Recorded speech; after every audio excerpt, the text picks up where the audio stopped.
하나님 말씀 함께 보겠습니다. 함께 보실 하나님 말씀은 사무엘하 14장 21절에서 33절까지 다 찾으신 줄 알고 우리 같이 함께 한 목소리로 함께 합독하겠습니다. 시작. 왕이 요압에게 이르되 내가 이 일을 허락하였으니 가서 청년 압살롬을 데려오라 하니라. 요압이 땅에 엎드려 절하고 왕을 위하여 복을 빌고 요압이 이르되 내 주 왕이여 종의 구함을 왕이 허락하시니 종이 왕 앞에서 은혜 입은 줄을 오늘 아나이다 하고 요압이 일어나 그슬로 가서 압살롬을 데리고 예루살렘에 오니 왕이 이르되 그를 그의 집으로 물러가게 하여 내 얼굴을 볼 수 없게 하라 하매 압살롬이 자기 집으로 돌아가고 왕의 얼굴을 보지 못하니라. 온 이스라엘 가운데서 압살롬 같이 아름다움으로 크게 칭찬받는 자가 없었으니 그는 그의 머리털이 무거움으로 연말마다 깎았으며 그의 머리털을 깎을 때에 그것을 달아본즉 그의 머리털이 왕의 저울로 200세겔이었더라. 압살롬이 아들 셋과 딸 하나를 낳았는데 딸의 이름은 다말이라. 그는 얼굴이 아름다운 여자더라. 압살롬이 이태 동안 예루살렘에 있으되 왕의 얼굴을 보지 못하였으므로 압살롬이 요압을 왕께 보내려 하여 압살롬이 요압에게 사람을 보내 부르되 그에게 오지 아니하고 또 다시 그에게 보내되 오지 아니하는지라. 압살롬이 자기 종들에게 이르되 보라 요압의 밭이 내 밭 근처에 있고 거기 보리가 있으니 가서 불을 지르라 하니라. 압살롬의 종들이 그 밭에 불을 질렀더니 요압이 일어나 압살롬의 집으로 가서 그에게 이르되 어찌하여 내 종들이 내 밭에 불을 질렀느냐 하니 압살롬이 요압에게 대답하되 내가 일찍이 사람을 내게 보내 너를 이리로 오라고 청한 것은 내가 너를 왕께 보내 아뢰게 하기를 어찌하여 내가 그 술에서 돌아오게 되었나이까. 이때까지 거기에 있는 것이 내가 나았으리라 하려 함이로다. 이제는 내가 나로 하여금 왕의 얼굴을 볼 수 있게 하라. 내가 만일 죄가 있으면 왕이 나를 죽이시는 것이 옳으니라 하는지라. 요압이 왕께 나아가서 그에게 아뢰매 왕이 압살롬을 부르니 그가 왕께 나아가 그 앞에서 얼굴을 땅에 대어 그에게 절하매 왕이 압살롬과 입을 맞추니라. 아멘. 우리 같이 함께 말씀을 살펴보도록 하겠습니다. 제가 성경인물 한 사람을 설명해 보겠습니다. 여러분이 한번 맞춰보시죠. 자, 이 사람이 누군지 여러분이 맞춰보시는 거예요. 자, 첫 번째, 양을 쳤습니다. 두 번째, 이스라엘 안에서 가장 잘생긴 사람으로 유명했습니다. 세 번째, 그러나 당시에 통치했던 왕에게 미움을 받았습니다. 네 번째, 그 미움은 어떤 한 사람을 죽일 때부터 시작되었습니다.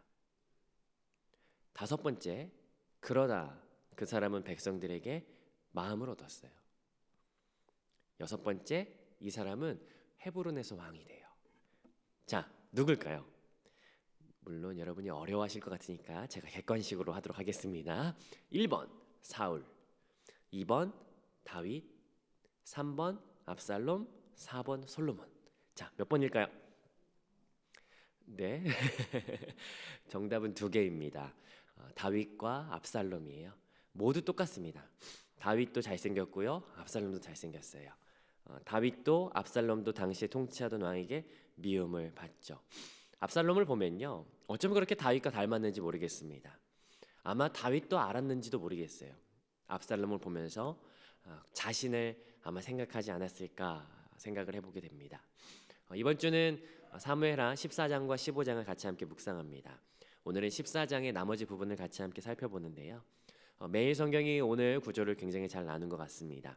21절부터 24절까지 압살롬을 데리고 오는 장면이 나오고 25절부터 27절까지는 갑자기 끼어든 것 같은 압살롬의 외모와 압살롬의 자녀에 대해서 들어가 있어요.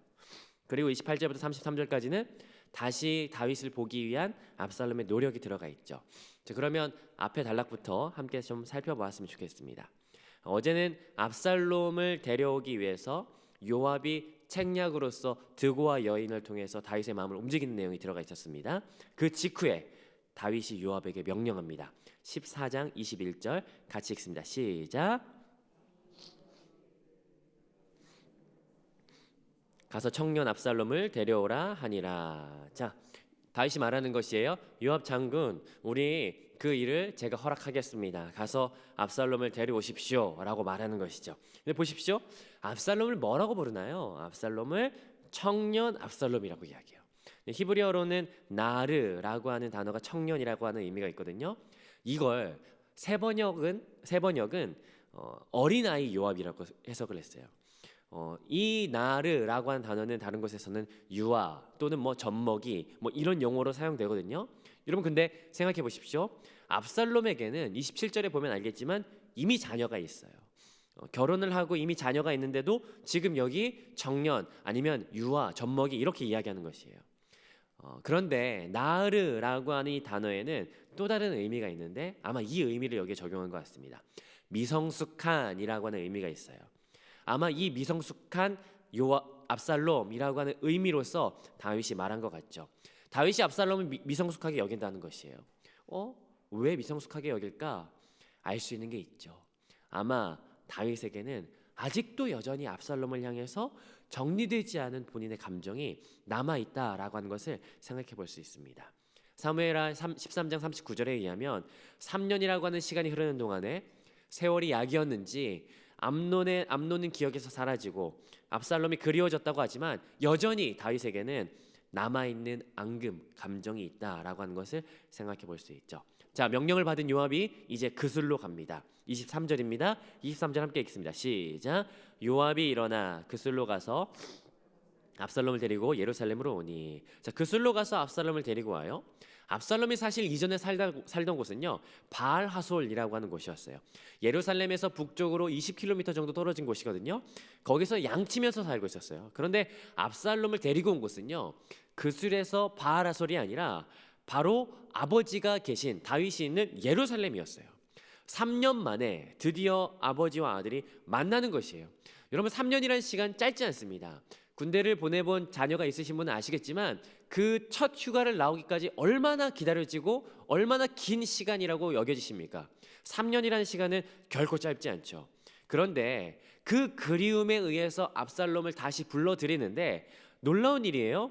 다윗이 있는 궁으로 점점 압살롬이 가까이 이르렀을 어느 때쯤에 갑자기 저 앞으로부터 압살롬에게 요압에게 소식이 전달되는 것이에요. 그건 뭐였냐면 24절입니다. 24절 같이 읽으면요. 시작. 왕이 이르되 그를 그의 집으로 물러가게 하여 내 얼굴을 볼 수 없게 하라 하매 압살롬이 자기 집으로 돌아가고 왕의 얼굴을 보지 못하니라. 왕이 이르되 그를 그의 집에 머물게 해라. 내 얼굴 볼 수 없게 해라 라고 이야기하는데요. 이걸 공동 번역은요 조금 더 적나라하게 이야기를 합니다. 제가 읽어드릴게요. 압살롬은 제 궁으로 데려가 거기 살게 하고 내 눈앞에 얼씬거리지도 못하게 해라 라고 하는 것이에요. 갑자기 아니 데리고 오라고 할 땐 언제고 갑자기 가까이 오니까 내 눈앞에서 얼씬도 하지 말라고 한다고요? 너무도 당황스러운 순간 아닙니까? 뭔가 좀 이상하죠. 그런데 그 다음 등장하는 25절부터 27절까지 내용이 또 달라집니다. 사실 이 25절부터 27절까지는 오늘 본문에서 뚝 떼서 없어도 되는 것 같아요. 갑자기 들어가 있어요. 마치 이 상황에서 압살롬의 마음에 어떤 마음을 품고 있는지 그의 심중이 무엇인지를 보여주는 것 같습니다. 자, 어떤 내용입니까? 25절부터 26절까지 내용을 살펴보면요 압살롬이 어떻다고요? 정말 잘생겼다. 머리털이 어마어마하게 많다라는 거예요. 여기 머리털이 많다라고 하는 것은요 아마 삼손과 같은 의미로 쓰인 것 같습니다. 힘이 세고 기세가 위풍당당하다라고 하는 그 의미로 쓰여진 것 같아요. 그러니까 그는 얼굴만 잘생긴 게 아니라 몸도 잘생긴, 외모가 아주 출중한, 머리부터 발끝까지 너무도 잘난 그런 형제였던 것이에요. 이런 형제가 저희 청년부에 있으면 참 좋을 텐데 말이죠. 자, 그래서 25절 보십시오. 온 이스라엘에게 칭찬받았어요. 이전에 다윗이 받았던 칭찬 기억하십니까? 사울은 천천히고 다윗은 만만이라 라고 했던 그 칭찬을 지금 이 압살롬이 받고 있는 것이에요. 그리고 또한 27절 읽어보겠습니다. 27절은 어떤지 한번 살펴봅니다. 시작. 압살롬이 아들 셋과 딸 하나를 낳았는데 딸의 이름은 다말이라. 그는 얼굴이 아름다운 여자더라. 압살롬에게는 자녀가 있는데 3명이 아니고 4명이죠. 그런데 그 자녀 중에 딸의 이름은 있는데 아들 셋의 이름은 없습니다. 아마도 사무엘하 18장 18절을 참고해 볼 때 그 세 아들은 일찍 죽었던 것 같아요. 그에게는 딸이 현재 있었던 것이에요. 그런데 보십시오. 그 딸의 이름이 있습니다. 그 딸의 이름이 뭐예요? 다말이죠. 여러분, 이 다말 누구의 이름입니까? 자기의 누이와 이름이 같아요. 압살롬은 딸을 낳고 딸이 태어나자 그 딸의 이름을 지을 때 자기의 누이의 이름과 똑같은 이름으로 지었다라고 하는 것이에요. 여러분, 이게 무엇을 말하는 것이겠습니까? 그때 그 사건, 내 누이 다말이 욕보였던 그 사건을 내가 평생 잊지 않고 기억하겠다라고 하는 의지가 담겨 있는 것 아니겠습니까? 옛말에 원수는 어디에 새기는 거예요? 물에 새기는 거예요. 그런데 압살롬은 그날의 기억을 내 뼛속에 새기겠다라고 하면서 자녀의 이름을 다말로 짓는 것이죠. 여기 압살롬의 깊은 그 마음속 깊은 곳에 담겨 있는 그 마음이 여기에 드러나는 것을 보게 됩니다.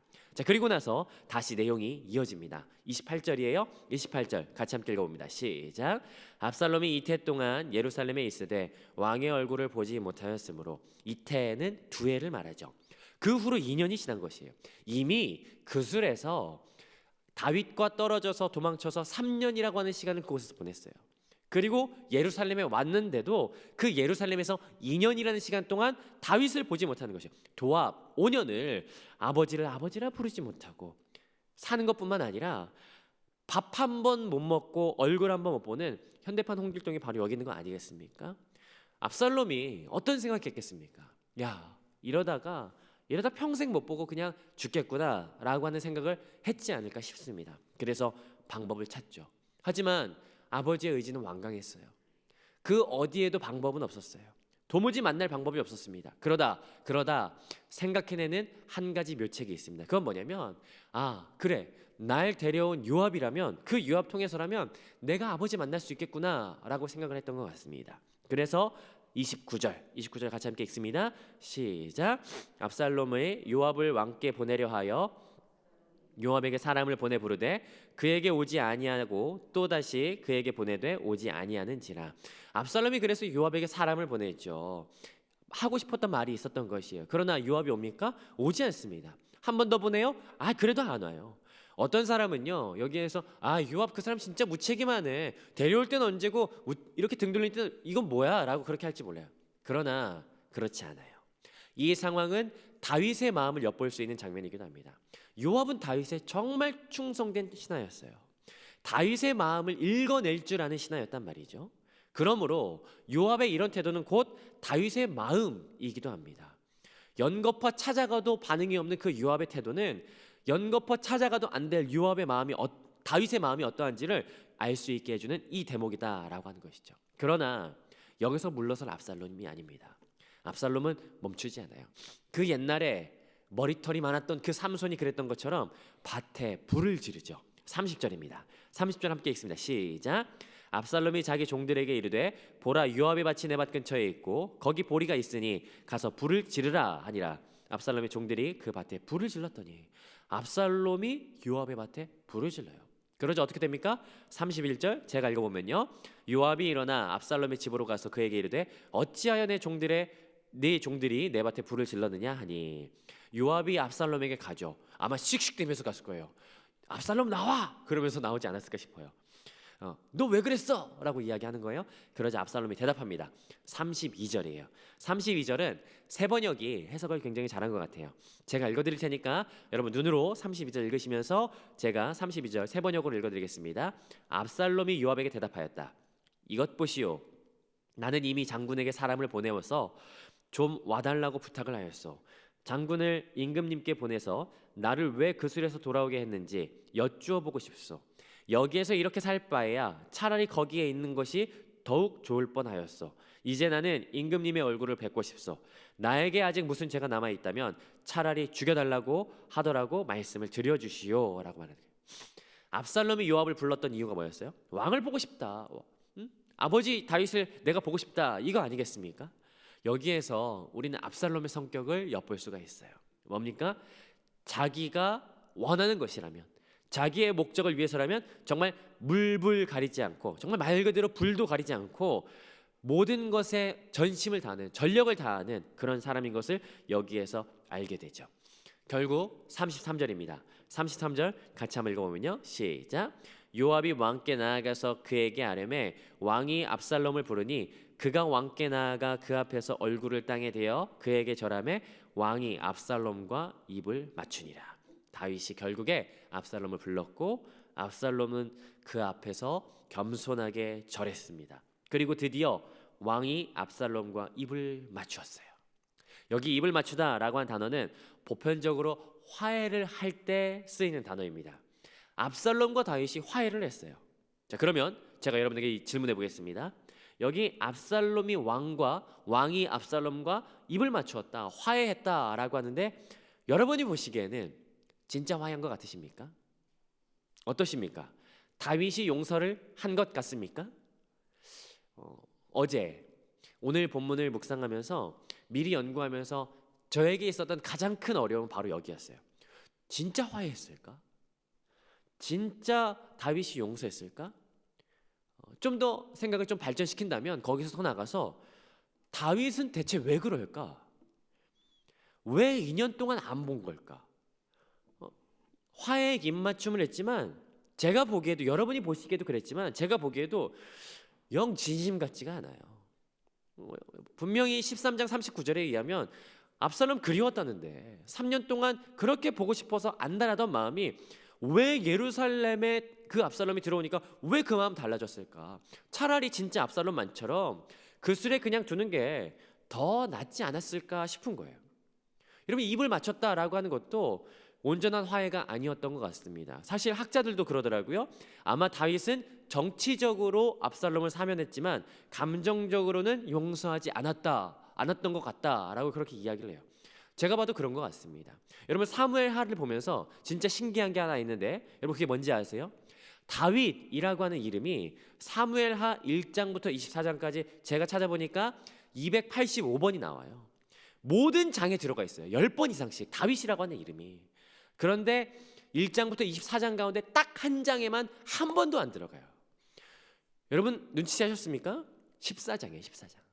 14장에는 다윗이라고 하는 이름이 단 한 번도 들어가지 않습니다. 그저 다윗을 왕이라고 하는 이름으로 대체할 뿐이에요. 왕이라고 하면서 다윗 이름 한 번 들어가지 않아요. 마치 압살롬과 아버지 다윗의 관계 속에서 압살롬에게 다윗은 없는 것 같아요. 아버지는 없는 것 같아요. 그저 왕으로서, 다스리는 자로서, 판단하는 자로서 보여질 뿐인 것 같아요.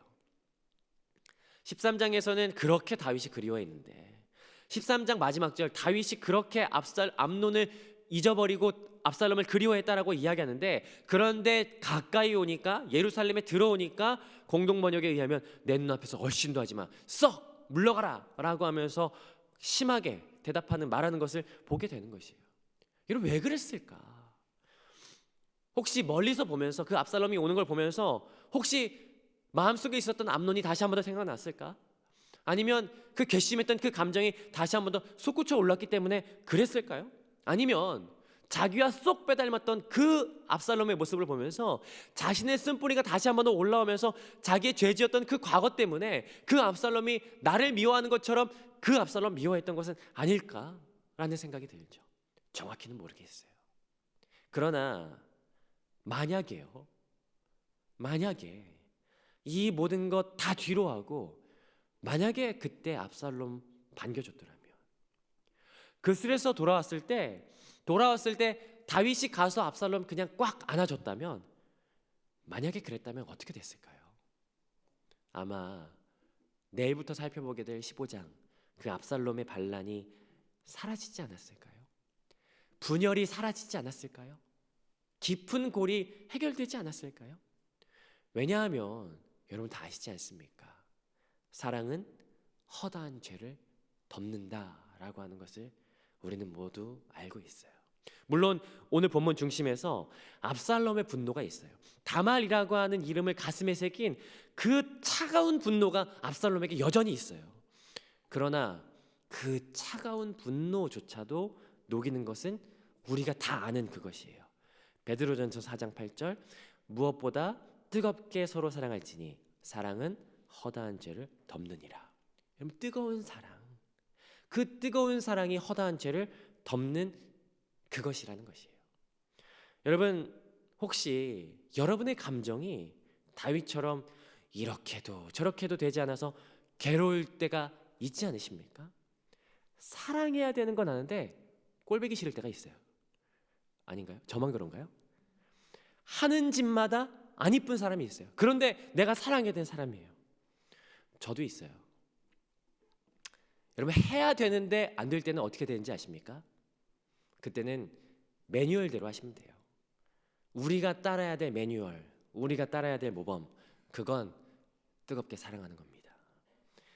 여러분, 꼴보기 싫은 사람 있으면요, 목사님들 찾아오지 마세요. 가서 안아주십시오. 뜨겁게 사랑하는 것이 차가운 분노를 녹일 수 있는 유일한 방법입니다. 오늘 본문을 통해서 압살롬 깊숙이 남아있는 차가운 분노를 봐요. 그리고 여전히 해결되지 못한 다윗의 감정들을 보게 되죠. 그러나 이 모든 상황 가운데 사실 만약이라고 하는 것은 의미 없지만, 그러나 만약에 다윗이 안아줬더라면 어떻게 됐을까라고 하는 생각을 해보게 됩니다.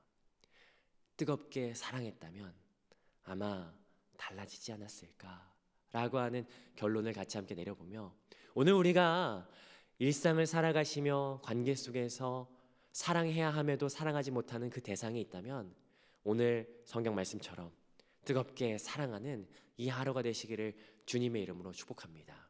물론 그것은 어렵겠죠. 어려울 겁니다. 그러나 사랑이신 하나님의 그 성품을 닮아 우리가 같이 함께 사랑으로 나아가지 못하는 발걸음을 한 걸음 내딛는 오늘 이 하루가 되시기를 주님의 이름으로 축복합니다. 그 걸음을 내디딜 때 분노가 사라지고 분열이 사라지는 놀라운 역사가 오늘 우리 가운데 있을 거예요. 예수님께서 교회들에게 명령하신 것을 우리가 에베소서를 통해서 같이 함께 살펴보았었습니다. 저희 청년부들은 에베소서 아직도 같이 함께 살펴보고 있거든요. 예수님께서 교회들에게 명령하신 것은 두 가지입니다. 그 중에 하나가 하나 되는 것이죠.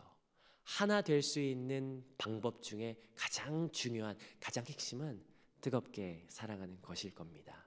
오늘 같이 함께 뜨겁게 사랑함으로써 제2의 압살롬이 나타나지 아니하고 제2의 다윗이 나타나지 않는 그런 오늘 이 하루가 되시기를, 뜨겁게 사랑하는 이 하루가 되시기를 주님의 이름으로 축복합니다.